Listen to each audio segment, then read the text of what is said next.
交付的已是以高质量的消防车辆，预示中法两国在高档制造与公共安全领域的精诚合作的结晶。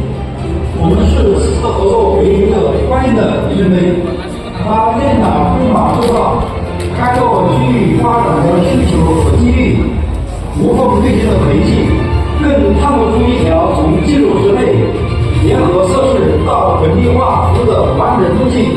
我们期待这个项目能成为一个可复制的典范，为区域可持续发展贡献坚实力量。祝愿我们的合作之树长青，友谊之花常开。谢谢各位。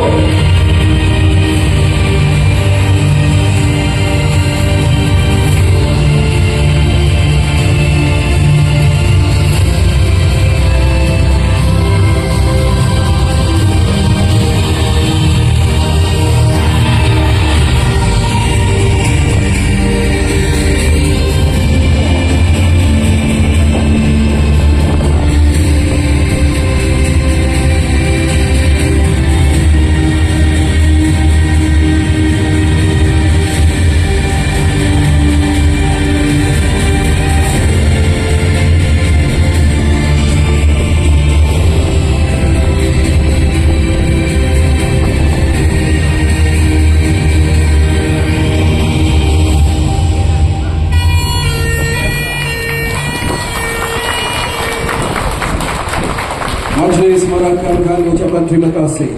Hadirin yang dihormati, kini majelis dengan penuh hormat dan takzim yang mempersilakan Yang Berhormat Tuan Nga Koming, Menteri Perumahan dan Kerajaan Tempatan untuk menyampaikan ucapan dan seterusnya merasmikan majlis penyerahan jentera bomba